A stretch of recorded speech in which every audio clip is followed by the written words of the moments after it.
5 years ago, Lincoln was pronounced dead and left overnight in Everest's death zone, 8.5 kilometers above sea level.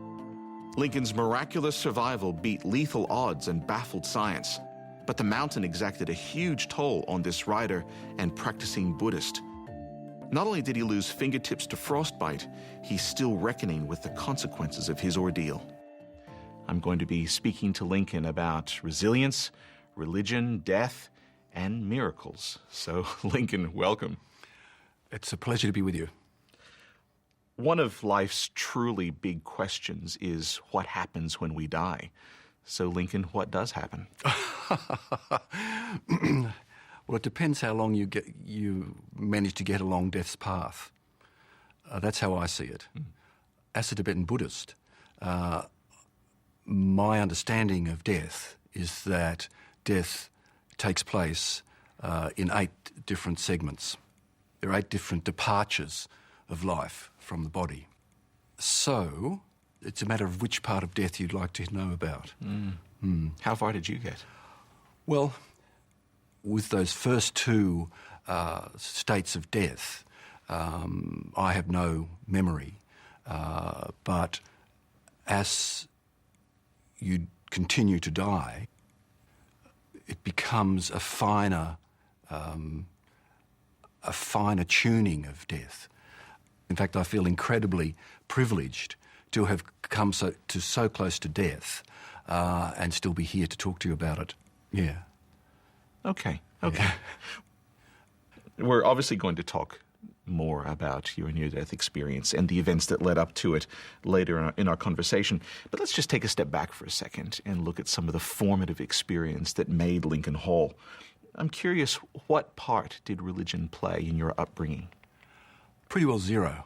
Okay. Which is, given that it's a Western culture that we live in, I was faced with a blank palette in terms of religion. My mother was a very enthusiastic atheist.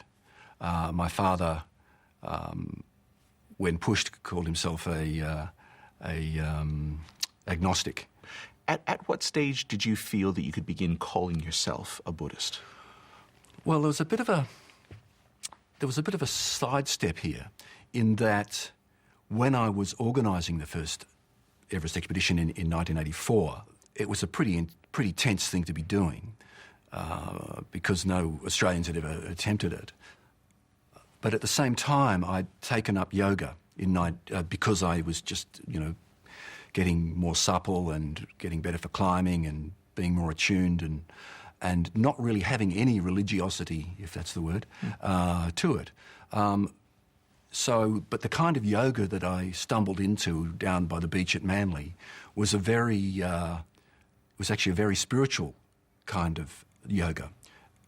And my girlfriend at the time just latched onto this kind of yoga, like she was never going to let go. And I followed in her footsteps, really. And that was when I realised that there were these other levels of consciousness. So that was when my real spiritual awakening came. And I would have been about age 26, I'd say. But the other thing that really hit me with Buddhism was when I met the Dalai Lama in 1986. I was, from a magazine in Sydney, I was offered they requested could I go and to go and interview the Dalai Lama, and of course I went straight there. So off I went, and when I left my 1-hour meeting with the Dalai Lama, I felt like I was flying. I really felt uplifted in a way that I never have. So you had an hour-long conversation directly with him? Yes. Yeah. Oh, well, there was a bit of not false talk. There was a bit of... Oh, yes. Yes, and talking about Australian plants that he'd seen and how did they get there. He's an amazing man. There, of course, there's no one Buddhism. As a Tibetan Buddhist, what do you believe? What do I believe? Well, I mean, One thing with Tibetan Buddhists is, and with Buddhism in general, there's no creator God. And so I believe that. But I think that the difference with Buddhism is that it's a do-it-yourself thing. There's the four noble truths. Well, there's the truth of suffering. There's the truth of the cessation of suffering. There's the truth of the path, and then there's the truth of taking the path. It's the holistic nature of the Buddhist approach that I really value. I am curious. I can't resist asking. Go for it. Your agnostic father, your atheist mother, what did they think about your Buddhism? Well, I try not to be judgmental, but atheism's a waste of time. Maybe I shouldn't say that. Why do you say that? Well, I think that spirituality is the great black hole in modern society, and spirituality is far more rewarding. I think, and if anyone who's really taking their spirituality seriously would agree with that.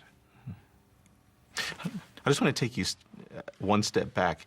As a very young boy, you started climbing, and you went on, in fact, to climb some very major peaks. Do you remember when you first felt that pull to the heights? Well, the first pull was when I was rock climbing, and I had no idea of what it was about. And we're climbing about a cliff out of Canberra, about 200 metres high.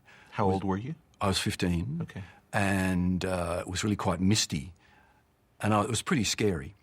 And when I got to the top, I thought, well, I'm never going to do this again.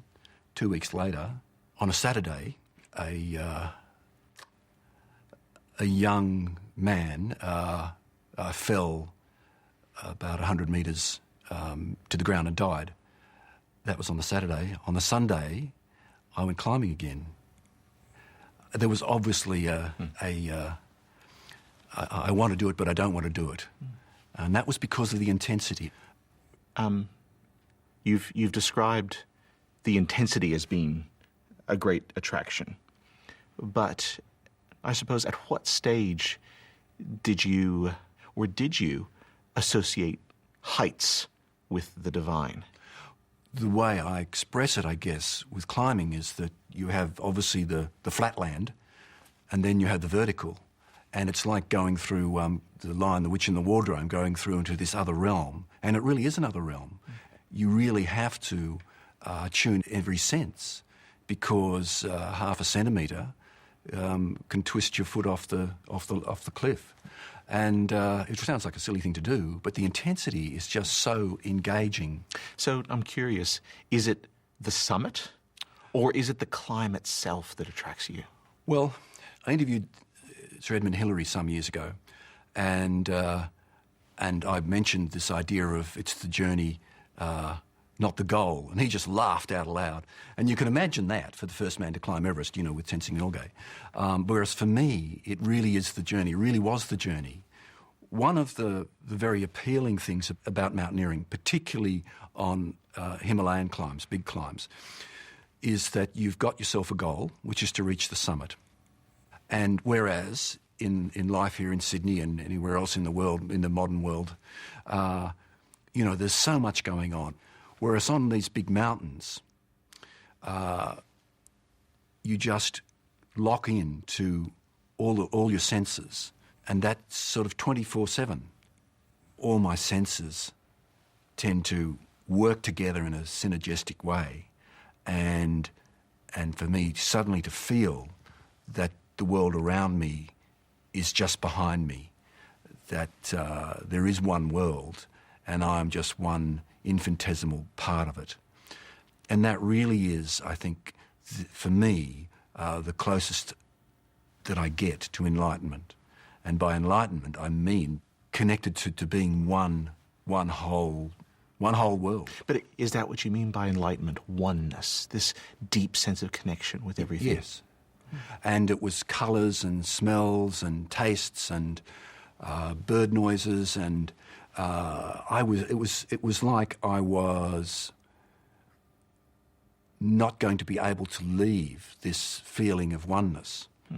I still can't imagine, but it's extremely helpful. You've painted a beautiful picture. Although you've climbed many major peaks, you of course failed in 1984 to reach the summit of Mount Everest. Well, that was a choice of mine. Yes. How did you cope, though, with that disappointment?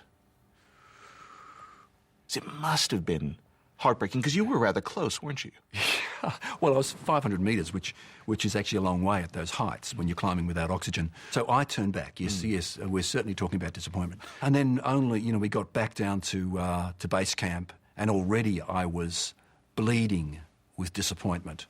And then when we had the celebration party in Manly, I was still incredibly disappointed. But what I was telling myself, what I came to tell myself was that this is the best thing that could have happened to me, because, well, it was a good Buddhist move, actually, to be disappointed or to manage your disappointment, because the three poisons in Buddhism are greed, hate, and ignorance. And I guess the thing that was hurting me was the greed. I didn't get the summit. I didn't get the glory. But what I did get was the book, and that led me to having a career as a writer. Okay. So you win some, you lose some. Let's turn now to that universal but mysterious human experience, dying. It's May 2006. You've just been to the top of Everest, and on the way down you get acute altitude sickness, cerebral edema. Mm-hmm. At this point, you have an experience very common to those near death. It's a kind of out-of-body experience. Can you tell me about that? I can tell you a lot about that. Please.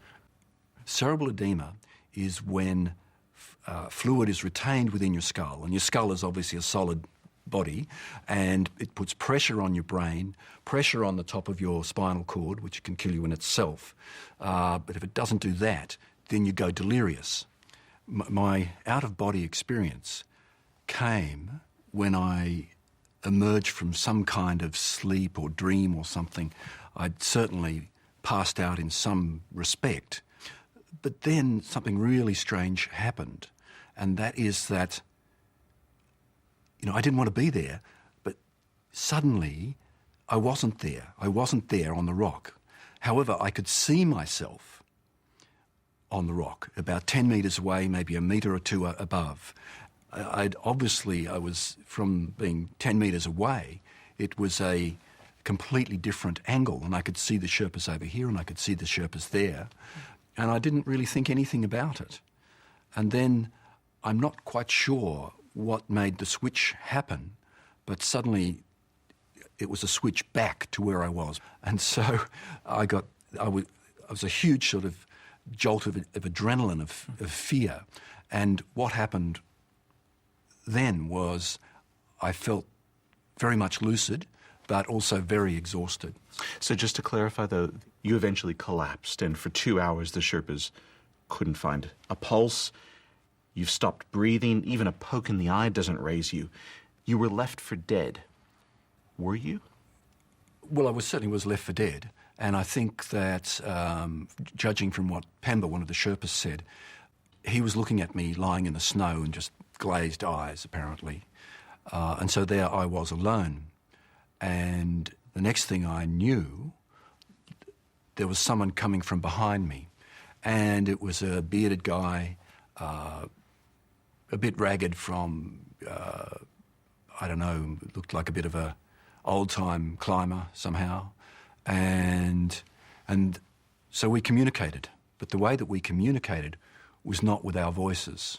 This is all a vision, a hallucination, a dream? What I've come to think of it is that man was someone who died some other time and left an imprint.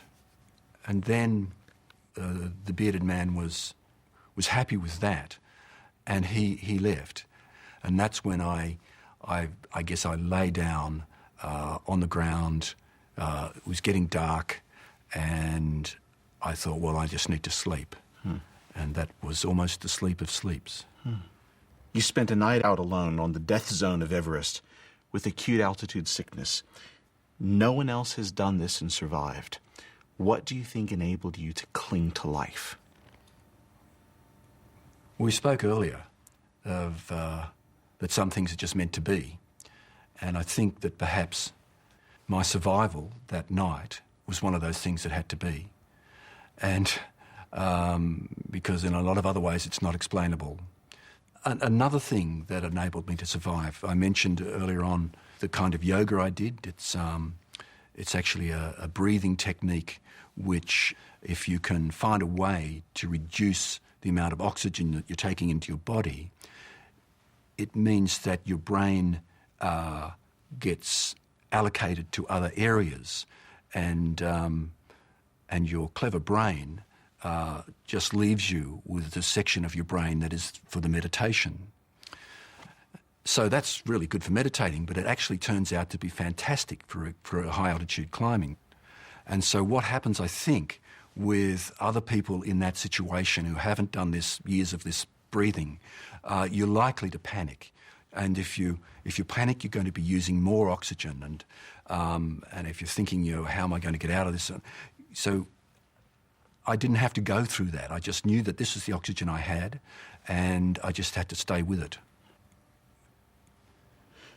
Now, in your book, you've also noted that there was the love of your family, your desperate need to get down that mountain that also assisted you in clinging to life. To what extent were you conscious of that? Well, initially I felt very disorientated, but suddenly I realised that the fact that I was going to die meant that our whole family would collapse, that the four of us would be not the wonderful foursome that we were, but the horrible threesome of what had been. And even now, that brings tears to me. And I just had to do it. I'm going to push through this. And of course, there I am, a long way away from anybody who's alive, saying this to myself and thinking, how am I going to do it? And it just seemed that as time went on, I just seemed to close in more and more to getting through the night, to the point where I was no longer thinking about my family. I wasn't thinking about the past. I wasn't thinking about them in the future. I just knew that what had to happen was that I had to get through the night. And it was just that amazing fortuitous timing, because that's when the sky started to brighten. The sun hit the crest of Everest. The sun reached us. The four climbers came, and suddenly it wasn't all over by any means, but the struggle that I made through the night got me through. Do you ever wonder if it was a miracle that you survived? Well, then, yeah, a miracle is a very nice word. I think that, as a Buddhist, I believe that in the continuity of life, not just the continuity of life, the continuity of existence.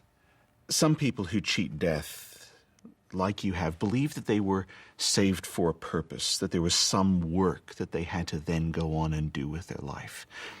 Have you felt that? Well, yes, I have. I don't know that I've done such a good job on it. But what I've found is that this particular story, this particular journey of my family and my friends just seems to really touch people's hearts, that really seems to be inspiring. What has come out of this is that my belief in Buddhism, my belief in the worth of spirituality, those things and the practices that I do with them have led me to be happily open about my religion. Just going back for a second to your near-death experience, also changed you physically. Yes. We've already mentioned that due to severe frostbite, Yeah. you lost the tips of your fingers. Well, it's half, really. So once you've chopped once you've tidied up the ends. But your eyes also changed color, from blue to brown. Yes, well, that colour just happened to be cheaper that year. No, I don't know. I can't answer that. Barbara, I didn't know. But when Barbara saw me at the clinic in Kathmandu when I arrived, a few days after I got back from Everest, she immediately saw that my eyes had changed colour. And I don't even know if I heard her say it, but it certainly happened. Is there an explanation for that? It doesn't seem to have an explanation, but that's one of those things that really is really inconsequential. What about emotional changes? Well, actually, I'm actually much more sensitive. Sometimes I have to rein that in. But what I also find is I can be emotional at looking at a bunch of weeds beside the road. For some reason, suddenly, I'd have tears in my eyes about the flowers by the road. But the flowers by the road were just part of the whole image. This heightened emotional sensitivity Yes. was also a kind of heightened spiritual sensitivity as well. Yes, that's exactly right. Lincoln, let's widen things out a bit and talk about how we get meaning from some of our experiences in life, good and bad. Lincoln, what's your most treasured memory? I would say the day or the days when I first met Barbara. Yes, when I first met her, she was a student at the School of Philosophy. She writes Sanskrit and reads it. And so Barbara was there with her hair tied back, long dress. She was the assistant tutor and very serious. And then a couple of weeks later, my friend, Graham, pulled up in his car with his girlfriend and with Barbara and with someone else. Anyway, it was just this amazing electricity. And apparently on the way home, Graham was saying to Barbara that Lincoln has had a lot of girlfriends. So that sort of slowed things down a bit. Yeah, but it hasn't slowed it down since. She was obviously undeterred. I think she was playing her cards carefully. Okay. But as soon as we had some time to talk together, well, both of us knew that we needed to be together. And I think that's probably the joyous time of our life. But having said that, I mean, we still have wonderful times together. And I hate to think that the best is gone. What brings you the most joy? I think the joy of others. I mean, where we live, it's an extraordinary place. And a couple of weeks ago, we had probably 3 hours of rainbows going across our place, and it was just this amazing morning. And it wouldn't have been the same without Barbara being there or without someone being there to share it. Well, actually, no, look, here I am. I'm talking about identifying one thing. Well, there aren't one things in terms of joy because joy comes in different packages. There's a thing that the Dalai Lama said. If you want to be happy, you need to decide that you're going to be good to people and help them. And then instantly you think, I'm doing this. It's great. I'm helping someone. I'm happy. So the happiness comes from the giving. So, Lincoln, tell me, when have you experienced awe? You mean either or? No. Sorry. Imagine if I asked most people who know you, when have you experienced awe? Surely their minds would go straight to those 20 minutes that you spent on the summit of Mount Everest. No. Why? Just a mountain.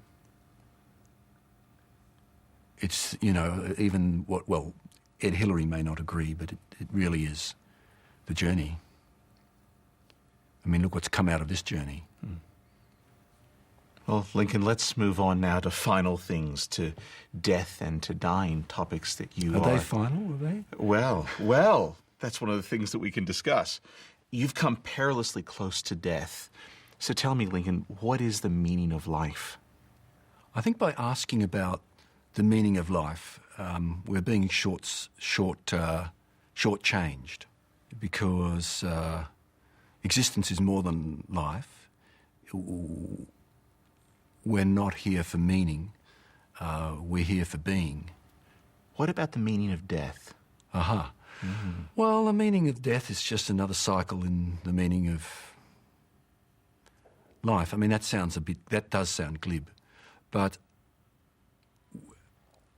the way I see consciousness is I see it as a continuum. Lincoln, I'm going to ask you to go out on a limb with me. Okay. If there is a God, if there is a heaven, what will God say to you when you get there? Nice try. Well, I mean, of course, it depends on how I would see that God. Mm. He would say something like, "So you've chosen this path. Welcome anyway." And what would you say back to God? "We can't live without you." What do you mean by that? Well, I guess because of the broadness of Buddhist thought and practice, you have a very wide landscape, which would include any spiritual happenings. Okay. Lincoln Hall, thank you so much. It's been wonderful.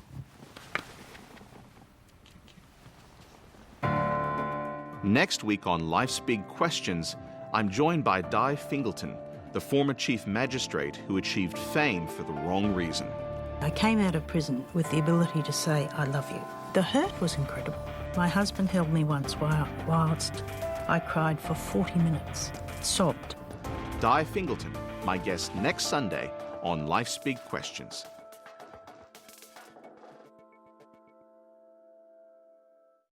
Next, Jane Austen's classic drama of Pride and Prejudice begins. Then comedy in Ladies of Letters.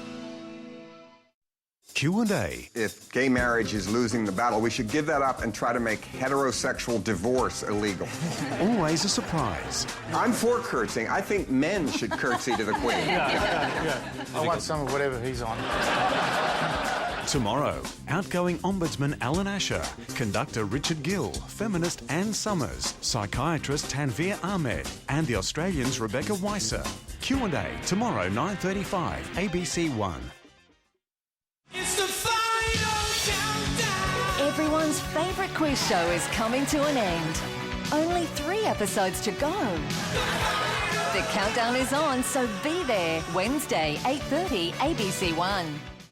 I'm not sure you know what you're in for. Coming to the South Riding from London. Acclaimed screenwriter Andrew Davies brings Winifred Holtby's classic novel, South Riding, to life as past and present collide. I want my girls to know that they can do anything. You're a remarkable woman.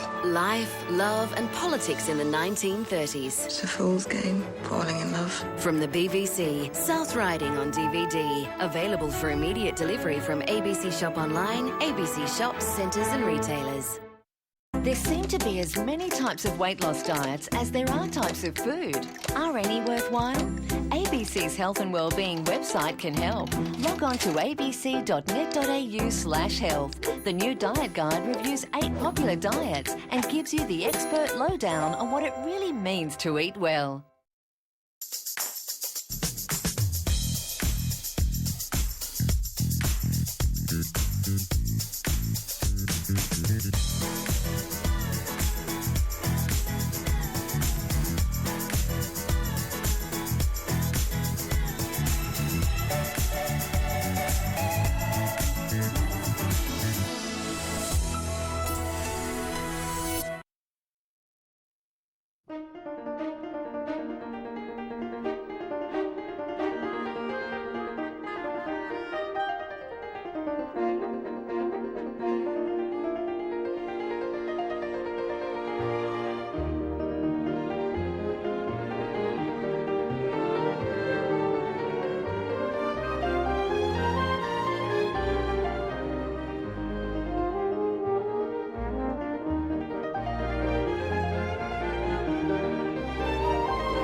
prospect.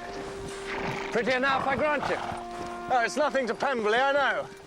But I must settle somewhere. Have I your approval? You'll find the society something savage. Country manners, I think they're charming. Then you better take it. Thank you. I shall. I shall close with the attorney directly.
Lydia has torn on my bonnet and made it up new and says she will wear it to church. Tell her she shall not, Mamma. I shall wear it, Mamma, if Maggie would tell her so, for it's all my own work and she would be a fright